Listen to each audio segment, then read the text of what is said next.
오늘은 종료주일입니다.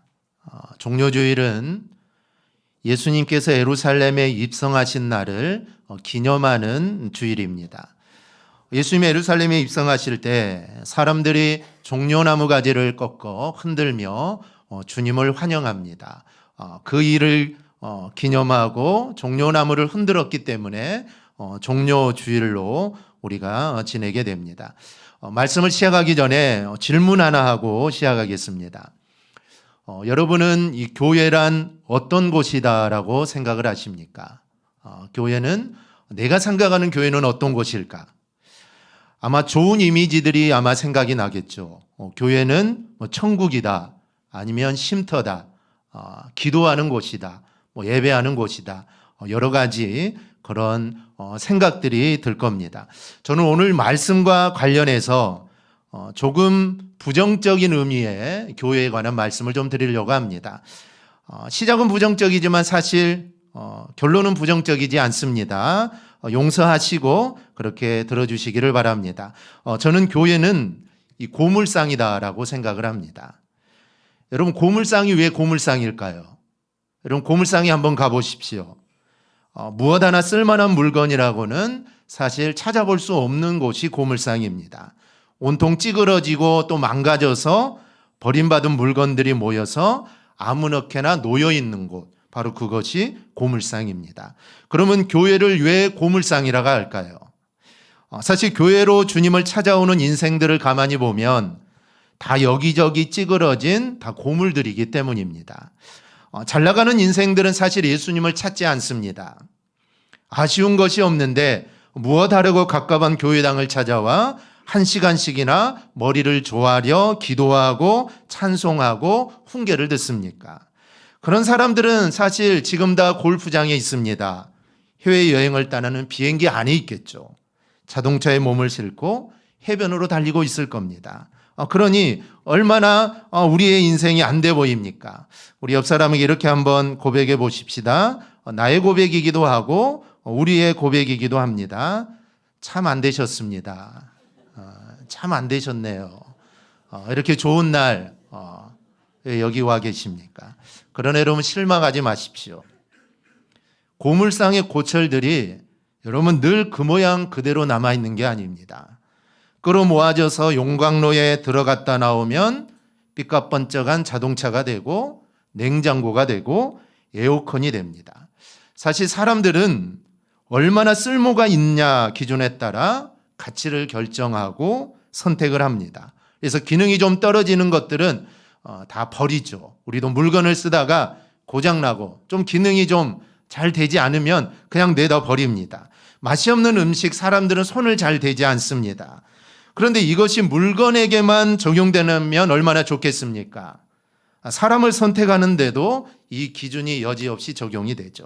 그래서 남보다 뭔가 좀 부족하고 능력이 좀 떨어지는 사람은 인정사정 없이 퇴출을 당하는 세상입니다. 참 냉정한 세상이죠. 그러나 하나님은 여러분 그렇지 않으십니다. 오히려 하나님은 쓸모없는 자들을 더 불쌍히 여기시고 그리고 그런 자들을 더 귀하게 여기시고 그들을 능력으로 하나님은 품어주십니다. 그리고 그 모습 그대로 가장 소중히 쓰임받을 수 있도록 은혜의 자리로 우리를 인도하시는 분이 살아계신 하나님이심을 여러분 믿으시기를 바랍니다. 이 기아 타이거즈에 감동으로 있었던 김성환 선수가 있을 겁니다. 아마 저와 연배가 좀 비슷하신 분들은 이 김성환 선수 아마 잘 아실 겁니다. 이 타석에 들어선 모습이 아주 특이하죠. 그래서 별명이 뭘까요? 오리궁뎅이입니다. 오리궁뎅이. 엉덩이를 뒤로 쭉 빼고 타석에 들어서는데 신기해서 오리궁뎅이라고 이렇게 부릅니다. 그는 기아의 간판 타자로 명성을 날렸고 야구 감독으로 그리고 교회 신실한 집사로 충성하는 복된 인생을 살고 있습니다. 그러나 어릴 때 그의 모습은 한마디로 가망성이 없는 문제아였습니다. 이 좋지 못한 가정 환경에서 태어나 못된 친구들과 어울리면서 나쁜 일만 저지르고 다니는 잡초와 같은 그런 삶을 살게 됩니다. 그런데 그에게 중학교 감독으로 있었던 이 최관수 씨가 야, 너 그렇게 살면 안 된다. 야구하면 잘할 것 같은데 너 야구 한번 해보지 않겠냐라고 야구를 권유하게 되죠. 그러면서 야구를 시작하게 됩니다. 야구 배트를 치면서부터 자기를 불러준 감독이 너무나 고마워서 김성환은 있는 힘을 다해 야구에 전념합니다. 그렇게 해서 이 김성환 선수가 이 배출이 되게 된 겁니다. 이 본문에서 우리는 어린 아기 새끼를 타고 예루살렘으로 입성하시는 예수님의 모습을 봅니다. 그런데 오늘 지금 입성하시는 예수님의 모습, 사실 예수님은 여러 번 예루살렘에 입성하셨습니다. 그런데 지금의 모습은 예전의 입성과는 다릅니다. 예수님은 지금 죽기 위해서 예루살렘에 입성하고 계신 것이죠. 그리고 그 길이, 지금 예루살렘을 향하여 들어가는 그 길이 죽음의 길이라는 것을 주님은 다 알고 계시면서 그 길을 가신 겁니다. 왜 주님은 그 길을 갈까요? 그 길이 죽음의 길이고 이제 들어가면 내가 죽는다는 것을 알면서도 왜 주님은 그 길을 걸어가실까요? 고물로 버림받은 우리 인생을 하나님 안에서 새로운 모습으로 녹여내기 위해서 주님은 그 길을 걸어가시는 겁니다.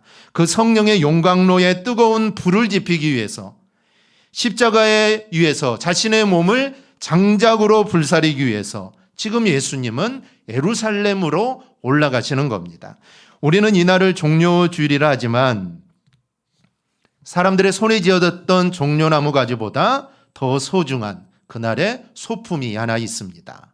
바로 예수님이 타고 가신 나귀 새끼입니다. 그 나귀 새끼의 모습에서 우리는 나의 모습을 볼 수 있어야 합니다. 거기에서 초라하고 정말 보잘것없는 나를 녹여 영광의 자리로 옮겨내시는 비밀을 우리는 발견해야 합니다.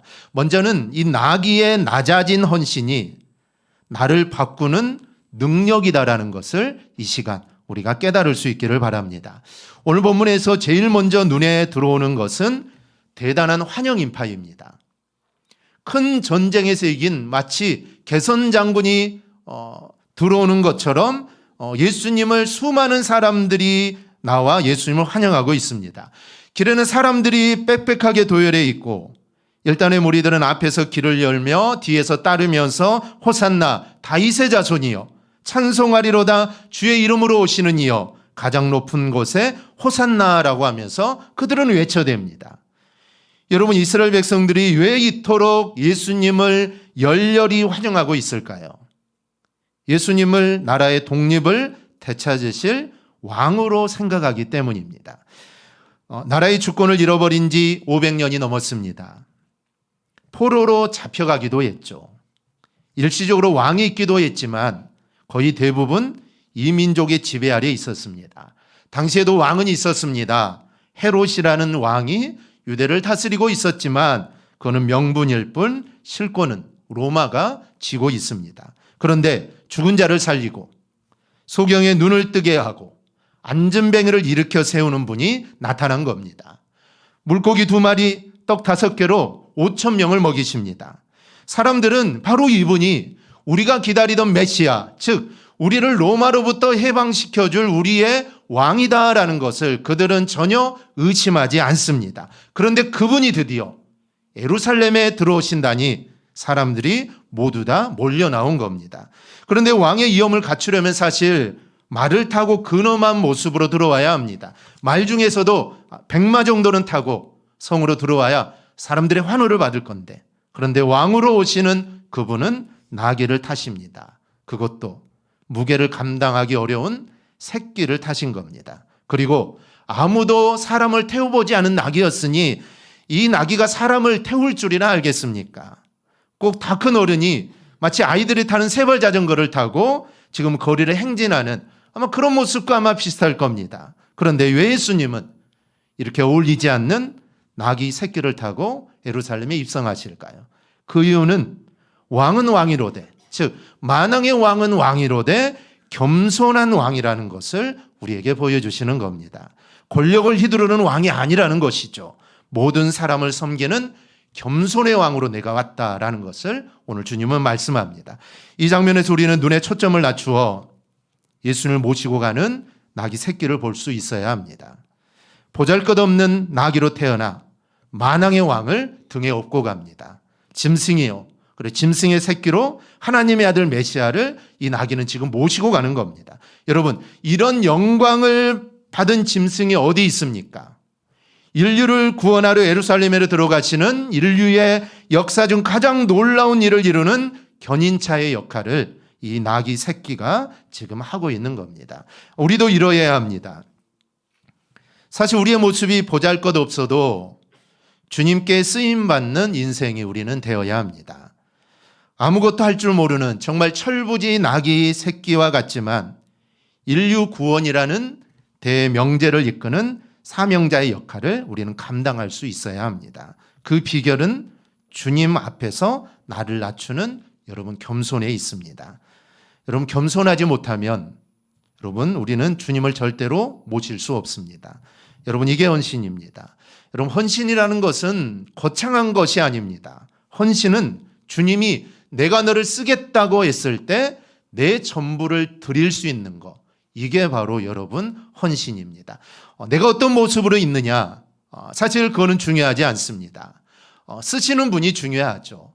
내가 보잘것없고 내가 약하고 내가 가진 것 없지만 나를 쓰시고자 하시는 분이 만왕의 왕이시기 때문에 그 주님이 나를 쓰신다 하면 나는 주님께 귀하게 쓰임받을 수 있습니다. 사실 주님은 말을 쓰셔야 하지만 나귀를 쓰셨고 그중에서 나귀 새끼를 쓰셨습니다. 정말 사용할 수 없지만 주님이 쓰시니까 위대한 일을 할 수 있었던 것이죠. 제가 좋아하는 찬양 중에 나를 봐도 없어서라는 찬양이 있습니다. 제가 고등학교를 다니면서 찬양 집회를 가게 되었는데 그 찬양 집회에서 이 찬양을 들으면서 다시 한번 목회자의 길을 다짐했던 곡입니다. 이 가사를 보면 주님 내가 여기 있사오니 나를 보내소서 나의 맘 나의 몸 모두 주께 드리오니 주 봐두옵소서. 주님 내가 여기 있사오니 나를 써주소서 가진 것 모두 다 주께 드리오니 주 봐두옵소서. 주님이 나를 쓰시겠다면 나를 드리는 것입니다. 내 모습이 어떠하느냐 사실 여러분 중요하지 않습니다. 나는 부족하다, 나는 연약하고 나는 할 수 없다가 아니라 주님이 나를 쓰신다면 나를 드리는 것이죠. 주님이 쓰시면 됩니다. 그러면 여러분 주님께 우리는 귀하게 쓰임받게 됩니다. 우리 모두 오늘 주님을 태웠던 나귀 새끼처럼 정말 내 모든 것을 주님께 드려서 주님께 귀하게 쓰임받기를 주님의 이름으로 축복합니다. 둘째는 매이는 겸손히 나를 바꾸는 능력입니다. 매여 있는 나귀가 쓰임받을 수 있습니다. 예수님은 제자 둘을 보내며 이렇게 말씀하십니다. 너희는 맞은편 마을로 가라. 그리하면 곧 매인 나귀와 나귀 새끼가 함께 있는 것을 보리니 풀어 내게로 끌고 오라. 들에 뛰노는 야생마를 잡아서 주님이 타고 갈 수는 없습니다. 길들여지지 않고 매여 있지 않는 동물은 사실 쓸 수 없는 동물입니다. 이 나귀 새끼는 어미와 함께 있었습니다. 여러분 보통 어미와 함께 있는 새끼는 어떻게 키울까요? 묶어서 키울까요? 풀어서 키울까요? 서울 사람이라 잘 모르시는구나. 어미와 함께 있는 새끼는 풀어서 키웁니다. 왜 그럴까요? 도망을 안 가요. 엄마가 옆에 있기 때문에 새끼는 도망을 가지 않습니다. 그래서 어미와 함께 키우는 새끼는 풀어서 키웁니다. 근데 오늘 본문에 보면 이 나귀 새끼는 풀려 있었을까요? 매여 있었을까요? 매여 있었습니다. 이 사실은 매여 있어야 주님께 쓰임받을 수 있다라는 것이죠. 보통 나귀 새끼들은 다 풀려 있는데 이 나귀 새끼만 어쨌든 자이든 타이든 어쨌든 묶여 있었던 것입니다. 그래서 주님께 쓰임받을 수 있었다라는 것이죠. 만약에 풀려 있었다면 나귀 새끼는 어땠을까요? 엄마 곁에 있긴 하지만 이리 뛰고 저리 뛰고 난리가 아닐 겁니다. 여러분 그런 거는 주님이 타실 수 없다. 매여 있는 나귀를 주님이 탈 수 있다라는 것이죠. 우리는 모두 자유하기를 원합니다. 자유는 빵보다도 귀하고 죽음보다도 소중하다. 굶어 죽는 한이 있더라도 자유를 달라라는 것이죠. 인류의 역사의 주제는 자유입니다. 역사책은 자유쟁취와 해방이 그 테마입니다. 그만큼 자유는 중요하다라는 것이죠. 하지만 인간은 모든 책임과 의무를 벗어나는 자유를 여러분 우리는 누릴 수 없습니다. 참 자유란 사실 매일 것에 매이는 것이 여러분 자유입니다. 왜냐하면 뭐든지 내 마음대로 할 수 없기 때문입니다. 인간은 아무것에도 매이지 않고 살 수 없습니다. 예수님이 이렇게 말씀하시죠. 진리를 알지니 진리가 너희를 자유케 하리라. 다른 말로 우리가 진리에 매여 있을 때만 우리는 진정한 자유를 얻을 수 있다라는 말씀입니다. 절대적인 자유는 없다라는 것이죠. 그래서 루터는 그의 유명한 노예의지에 관하여라는 논문에서 인간을 말에 비유합니다. 인간이라는 말 위에는 하나님이 아니면 마귀가 올라타 있다. 아무도 올라타 있지 않는 그런 말은 없다라고 말을 합니다. 여러분, 이것은 엄격히 말해서 인간은 스스로의 자유의지가 없다라는 말입니다. 인간은 숙명적으로 더 높은 주인에게 속해 있고 그의 지배를 받을 수밖에 없다라는 것이죠. 그러므로 우리는 참된 주인을 모실 때만 우리는 참된 자유를 누릴 수 있다라는 말입니다. 여러분이 진정한 자유 속에서 나를 새롭게 하는 해방을 원한다면 길과 진리와 생명으로 오신 주님께 매이기를 축복합니다. 오늘 예수님을 모신 나귀의 모습이 오늘 우리에게 이 진리를 여러분 가르쳐주고 있습니다. 주님께 소중하게 쓰임 받으려면 주님께 여러분 꼭 매여 있어야 합니다. 주님을 먼저 생각하고 내 주장보다 주님의 말씀에 먼저 귀를 기울여 듣고 주님의 눈과 마음으로 세상을 볼 수 있도록 우리는 힘써야 합니다. 여러분, 이게 바로 매이는 겸손입니다. 이럴 때 영광의 기쁨을 주님과 함께 누리는 삶으로 우리는 변화되게 됩니다. 날 때부터 곱추인 여자아이가 있었습니다. 17세가 되기 전까지 집 밖에 나가본 적이 한 번도 없습니다. 자기 자신이 곱추라 창피하기도 했고 또 부모님이 학교에 보내지 않았기 때문입니다. 그런데 17세가 되던 해 그 집에 목사님이 찾아오셔서 그 목사님 때문에 이 아이는 난생 처음 집을 떠나 교회에 사는 부흥 사경에 참석을 하게 됩니다. 근데 강사 목사님의 스타일이 찬송을 크게 부르지 않고 말씀도 강하게 하지 않으십니다. 조용조용하게 이 세미나를 비슷하게 사경회를 하는데 하루는 이렇게 말씀하시는 겁니다. 여러분, 이제 조용히 밖으로 나가서 하늘을 보고 땅을 보고 세상을 보면서 하나님의 음성이 어떻게 들려오나 각각 감동을 받으세요. 과연 나는 살아갈 이유가 무엇인가? 하나님은 나를 어떻게 쓰시기를 원하시는가? 감동을 받고 다시 모입시다. 이 사경회에 참석한 사람들이 저마다 하나둘씩 밖으로 나갑니다. 건강한 사람들은 밖에 나가서 좋은 잔디밭과 벤치에 앉아서 깊은 명상에 잠기게 되죠. 그러나 이 소녀는 더딘 걸음으로 나왔기 때문에 좋은 자리가 없어서 아무도 없는 쓰레기통 옆 벤치에 자리를 잡습니다. 그러면서 나는 어디를 가나 쓰레기구나 한숨을 쉬는데 그때 한 소년이 오더니 쓰레기통을 뒤지면서 열심히 무언가를 찾고 있는 겁니다. 이 소녀가 용기를 내서 난생 처음으로 알지 못하는 사람에게 말을 겁니다. 쓰레기통을 왜 뒤지세요? 캔이나 종이를 찾고 있어요. 그걸 찾아서 무엇 하려고요? 이걸 가지고 가면 돈이 되거든요. 팔아서 우리 할아버지 할머니 편찮으시는데 약 사드리려고 해요. 그 순간 이 소녀는 큰 감동을 받습니다. 쓰레기도 쓸모가 있구나. 나 같은 쓰레기 인생도 쓸모가 있구나. 저 쓰레기를 팔아서 노인들의 약값을 할 수 있다면 나처럼 쓰레기 같은 곱추도 병들어 누워있는 사람들을 위하여 약이 될 수 있겠구나. 그 사실을 깨닫게 됩니다. 그리고 감동을 받고 목사님에 가서 이렇게 말합니다. 목사님, 나 같은 곱추 쓰레기도 주님께 쓰신다고 하니 저를 병들고 나약한 양로원으로 보내주세요. 나로 하여금 주님께서 쓰시게 해주세요. 그날 밤 그는 뜨거운 기도 속에 이 소녀는 주님으로부터 음성을 듣습니다. 내가 너를 쓰겠다라는 주님의 음성을 듣게 됩니다. 그리고 양론에 들어가 굽은 허리로 수많은 노인들의 병수발을 들게 됩니다.